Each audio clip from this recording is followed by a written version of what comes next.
Welcome back to the Impact in Action weekly live show where we talk about mindset shifts and tactical approaches to help you put your impact in action. So, guess what? I am a terrible disciplinarian when it comes to my kid, right? So I learned this very early on when my kid was about 3 years old and they started putting themselves in timeout.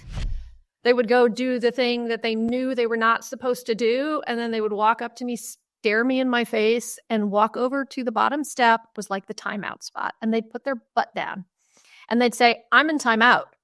And I was like, oh, shit, I'm screwed, right?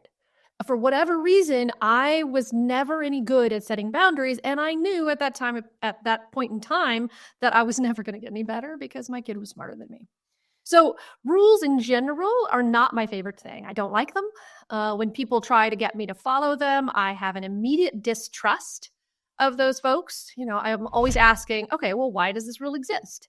Who wrote that rule and who is benefiting from me following that rule? Now, this approach has had its disadvantages and advantages in my life. But one of the things that I know in my disinterest and my challenge for following rules is that without understanding how to follow them, I had a hard time really understanding why they were important. Because in many ways, boundaries are like rules, right? It took me some time to figure out how I could set rules that were there to protect me, not to confine me.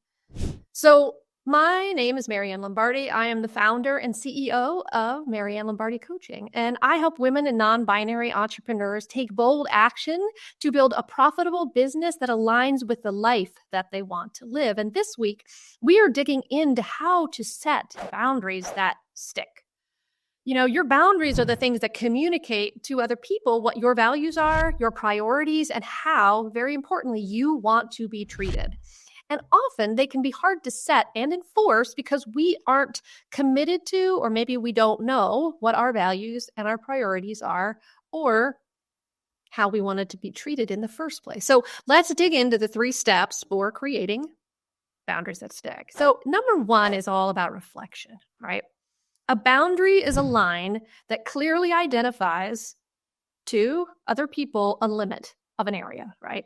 And often we hit a snag with boundaries when we try to set a limit on something without knowing what that boundary is there to protect in the first place. So your boundaries exist to protect your time, they protect your attention, and they define for people how you expect to be treated. But if you don't know why you are protecting your time, for example, what do you need or what do you want to be doing with that time, before you're spending time on other things, you're easily going to get drawn into other activities. So similarly, if you don't know what you want or need your attention on, you're going to find yourself doing a whole bunch of tasks that don't lead you to what your life or your work goals are. And again, most importantly, if you don't know how you should be treated, other people are going to treat you based on their values and their priorities, not your own. So also, boundaries are impossible to enforce if you don't know why you are protecting your time, what you want your attention on, and how you want to be treated. So it's important to reflect on these things often to make sure it's clear to you what you're protecting. Now, we can do this by creating what I like to call boundary statements. Especially if you struggle with boundaries, creating boundary statements every day, making it a habit and a ritual, sort of sitting down with your coffee in the morning and writing them out in your planner or your notebook for the day is a really useful thing to do. So, for example, here are a couple boundary statements. Today, I am prioritizing my time for A, B, and C. Any other demands on my time can wait. Another one. Today, I am putting my attention on A, B, and C. Any other demands on my attention will have to wait. Another one. Today, you will treat me with X. If you do 1, 2, or 3, I will do Y. These boundary statements will help you start making and setting boundaries a daily habit. So the second thing we need to do is we need to define it. We need to define what our boundaries are. We've reflected on the importance of them, and now we need to define them clearly because there is a hierarchy to your time and attention. Some things take priorities over others. You are the only one who can define what those priorities are, but you have to define them if you want to enforce them, because if you don't define them, other people will. So setting a boundary isn't about just saying no. It's about saying no to something specific. So let's define it. Let's take our boundary statements again. The statement is, today I am prioritizing my time for A, B, and C. Any other demand on my time can wait. So what is A, B, and C? How do you want to spend your time? So, for example, maybe you have been neglecting your health and you need to prioritize time for that. Or maybe you agreed to give advice to a colleague on a pitch that they're working on. Or perhaps you have a project that really needs your time today. So if those are the three things that need your time, that you've decided need your time, we can fill them into this statement. So, for example, today, I am prioritizing my time for my health, supporting my colleague, and doing my work. Any other demands on my time can wait. So we can do the same thing with our attention. The statement reads, today I'm putting my attention on A, B, and C. Any other demands on my attention will have to wait. Now, your attention is linked to your time. You've already set your priorities for time, so now you can more easily define where you put your attention. So let's keep this same example and fill it in. Today, I am putting my attention on taking a long walk outside to improve my physical and mental health. Another, today, I am putting my attention on listening to and providing feedback for my colleague's pitch. Any other demands on my attention will have to wait. Today, I am putting my attention on finishing the first draft of the new project presentation for work. Any other demands on my attention will have to wait. This is how we use our boundary statements to help us define how we want to spend our time and our attention. So let's jump forward and talk about how we want to be treated. So the statement again is, today you will treat me with X. If you do 1, 2, or 3, I will do Y. You will notice in this affirmation, in this boundary statement, you have qualifiers. So you can make clear to yourself and then to other people specifically what you mean and the consequence for people not respecting your boundaries. So, for example, today you will treat me with respect. But let's go further and define what respect looks like to you. Today you will treat me with respect. If you yell at me, repeatedly interrupt me, or insult me, I will remove myself from your presence.